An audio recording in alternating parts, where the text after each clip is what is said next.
Chapter 26. A Chair. There was a jumble market every Monday afternoon in the old market-place in town.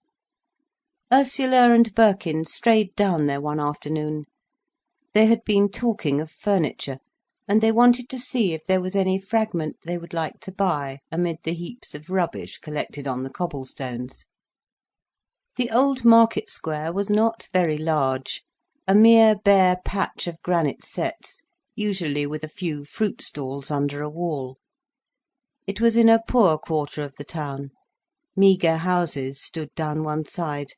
There was a hosiery factory, a great blank with myriad oblong windows, at the end, a street of little shops with flagstone pavement down the other side, and, for a crowning monument, the public baths, of new red brick, with a clock tower. The people who moved about seemed stumpy and sordid. The air seemed to smell rather dirty. There was a sense of many mean streets ramifying off into warrens of meanness. Now and again a great chocolate and yellow tram-car ground round a difficult bend under the hosiery factory. Ursula was superficially thrilled when she found herself out among the common people, in the jumbled place piled with old bedding, heaps of old iron, shabby crockery in pale lots, muffled lots of unthinkable clothing. She and Birkin went unwillingly down the narrow aisle between the rusty wares. He was looking at the goods, she at the people. She excitedly watched a young woman who was going to have a baby, and who was turning over a mattress and making a young man, down at heel and dejected, feel it also. So secretive and active and anxious the young woman seemed, so reluctant, slinking, the young man. He was going to marry her because she was having a child. When they had felt the mattress, the young woman asked the old man seated on a stool among his wares how much it was. He told her, and she turned to the young man. The latter was ashamed and self-conscious. He turned his face away, though he left his body standing there, and muttered aside. And again the woman anxiously and actively fingered the mattress, and added up in her mind, and bargained with the old unclean man. All the while the young man stood by, shamefaced and down at heel, submitting. "Look," said Birkin, "there is a pretty chair." "Charming!" cried Ursula. "Oh, charming!" It was an arm-chair of simple wood, probably birch, but of such fine delicacy of grace, standing there on the sordid stones, it almost brought tears to the eyes. It was square in shape, of the purest slender lines, and 4 short lines of wood in the back that reminded Ursula of harp-strings. "It was once," said Birkin, "gilded, and it had a cane seat. Somebody has nailed this wooden seat in. Look, here is a trifle of the red that underlay the gilt. The rest is all black, except where the wood is worn pure and glossy. It is the fine unity of the lines that is so attractive. Look, how they run and meet and counteract. But of course the wooden seat is wrong. It destroys the perfect lightness and unity in tension the cane gave. I like it, though."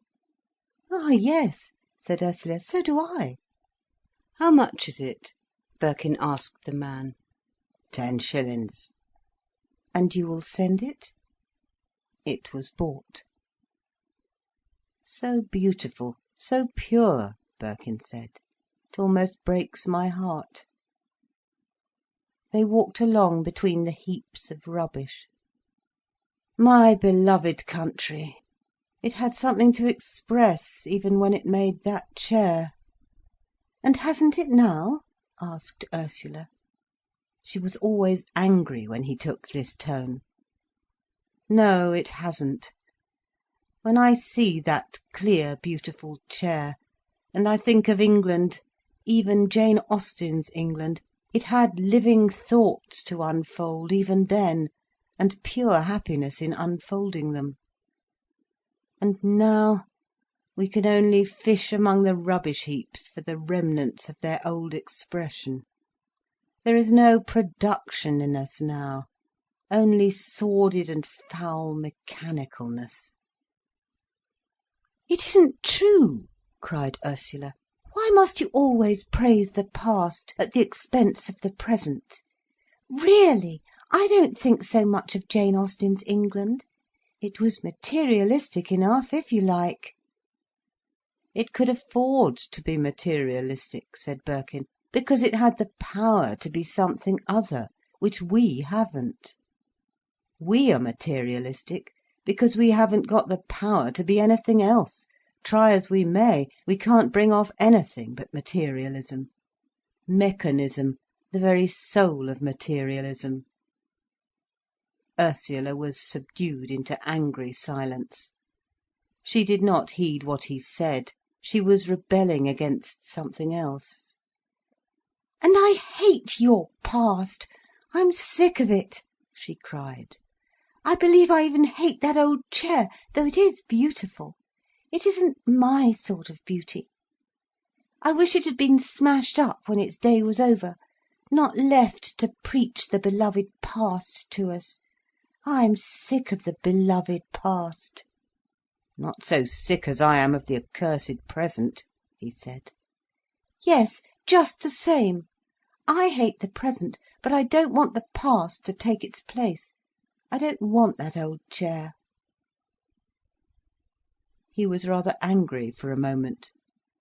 Then he looked at the sky shining beyond the tower of the public baths, and he seemed to get over it all.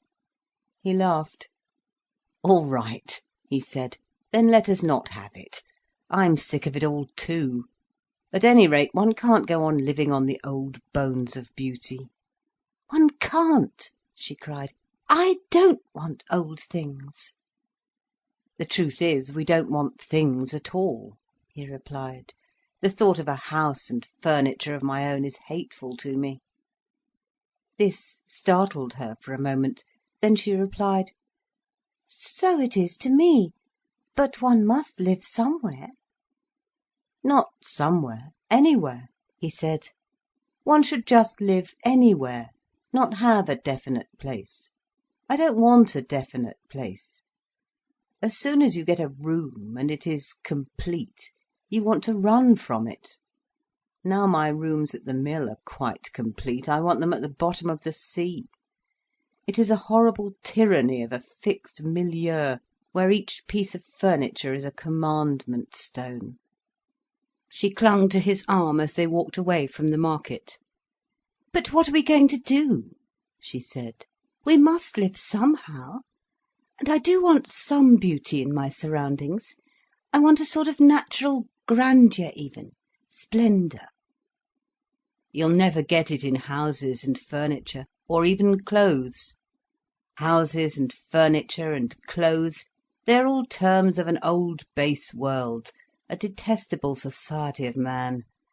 And if you have a Tudor house and old beautiful furniture, it is only the past perpetuated on top of you. Horrible. And if you have a perfect modern house done for you by Poiret, it is something else perpetuated on top of you. It is all horrible. It is all possessions, possessions, bullying you and turning you into a generalisation. You have to be like Rodin, Michelangelo, and leave a piece of raw rock unfinished to your figure. You must leave your surroundings sketchy, unfinished, so that you are never contained, never confined, never dominated from the outside. She stood in the street contemplating. "And we are never to have a complete place of our own? Never a home?" she said. "Pray God, in this world, no," he answered. "But there's only this world," she objected. He spread out his hands with a gesture of indifference. "Meanwhile then, we'll avoid having things of our own," he said. "But you've just bought a chair," she said. "I can tell the man I don't want it," he replied. She pondered again. Then a queer little movement twitched her face. "No," she said, "we don't want it. I'm sick of old things." "New ones as well," he said. They retraced their steps. There, in front of some furniture, stood the young couple, the woman who was going to have a baby, and the narrow-faced youth. She was fair, rather short, stout. He was of medium height, attractively built. His dark hair fell sideways over his brow from under his cap. He stood strangely aloof, like one of the damned. "Let us give it to them," whispered Ursula. "Look, they're getting a home together."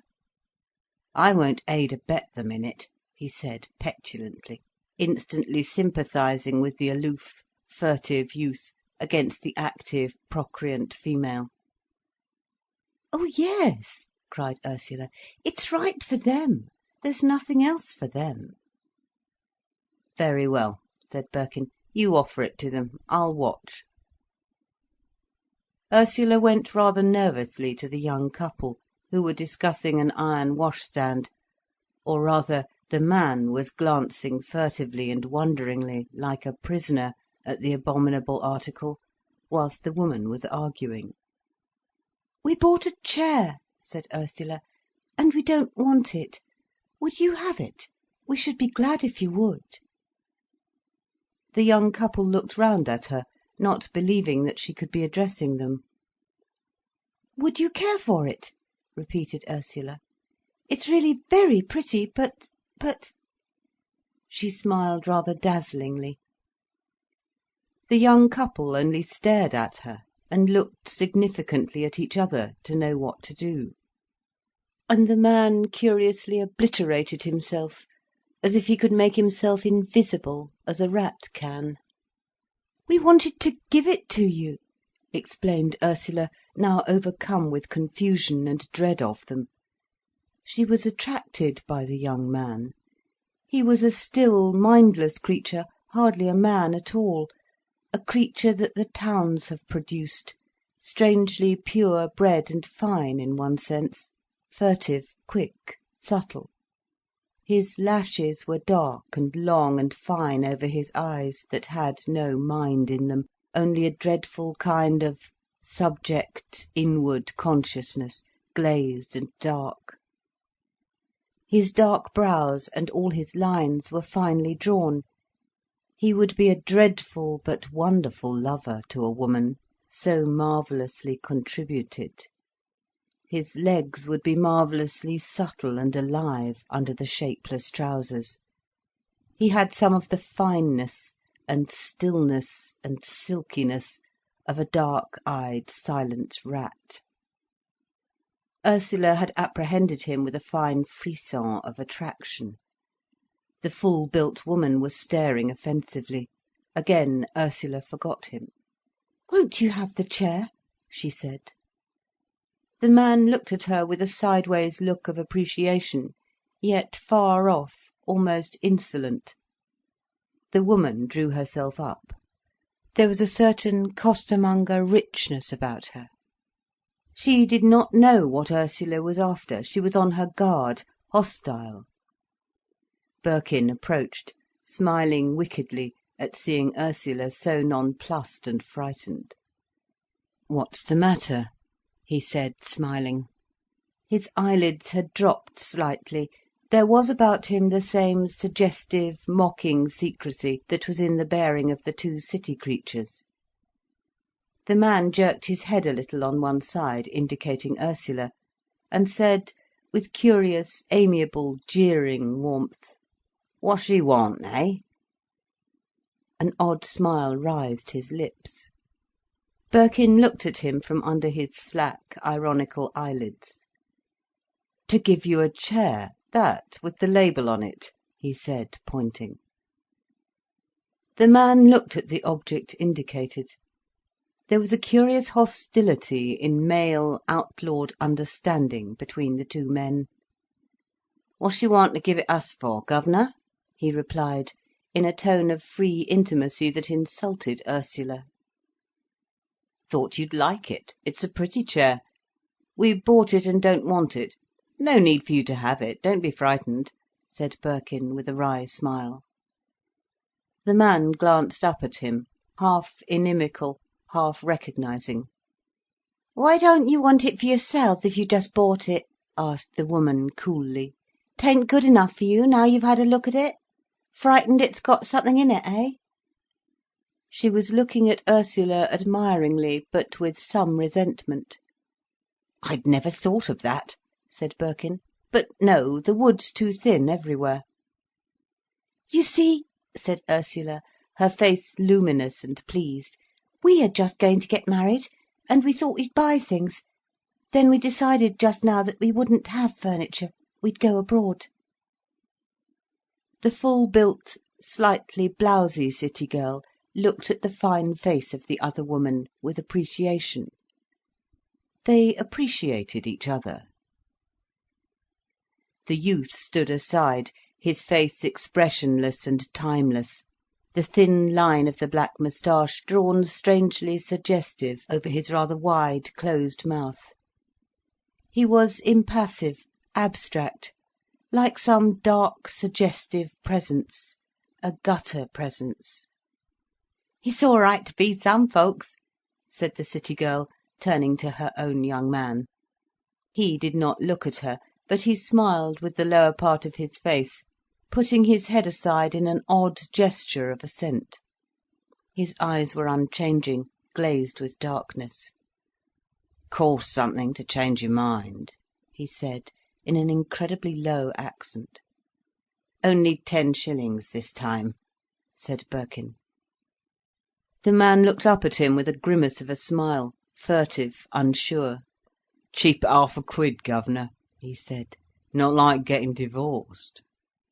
"We're not married yet," said Birkin. "No, no more aren't we," said the young woman loudly. "But we shall be Saturday." Again she looked at the young man with a determined, protective look, at once overbearing and very gentle. He grinned sicklily, turning away his head. She had got his manhood, but Lord, what did he care? He had a strange furtive pride and slinking singleness. "Good luck to you," said Birkin. "Same to you," said the young woman. Then, rather tentatively, "When's yours coming off, then?" Birkin looked round at Ursula. "It's for the lady to say," he replied. "We go to the registrar the moment she's ready." Ursula laughed, covered with confusion and bewilderment. "No hurry," said the young man, grinning suggestive. "Oh, don't break your neck to get there," said the young woman. "It's like when you're dead, you're long time married." The young man turned aside as if this hit him. "The longer the better, let us hope," said Birkin. "That's it, guv'nor," said the young man admiringly. "Enjoy it while it lasts. Niver whip a dead donkey." "Only when he's shamming dead," said the young woman, looking at her young man with caressive tenderness of authority. "Oh, there's a difference," he said satirically. "What about the chair?" said Birkin. "Yes, all right," said the woman. They trailed off to the dealer, the handsome but abject young fellow hanging a little aside. "That's it," said Birkin. "Will you take it with you, or have the address altered?" "Oh, Fred can carry it. Make him do what he can for the dear old home." "Make use of him," said Fred, grimly humorous, as he took the chair from the dealer. His movements were graceful, yet curiously abject, slinking. "Here's mother's cosy chair," he said. "Wants a cushion." And he stood it down on the market stones. "Don't you think it's pretty?" laughed Ursula. "Oh, I do," said the young woman. "Have a sit in it. You'll wish you'd kept it," said the young man. Ursula promptly sat down in the middle of the market-place. "Awfully comfortable," she said, "but rather hard. You try it." She invited the young man to a seat, but he turned uncouthly, awkwardly aside, glancing up at her with quick bright eyes, oddly suggestive, like a quick live rat. "Don't spoil him," said the young woman. "He's not used to armchairs, he isn't."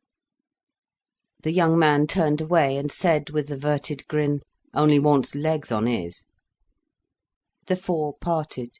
The young woman thanked them. "Thank you for the chair. It'll last till it gives way." "Keep it for an ornament," said the young man. "Good afternoon." "Good afternoon," said Ursula and Birkin. "Good luck to you," said the young man, glancing and avoiding Birkin's eyes as he turned aside his head.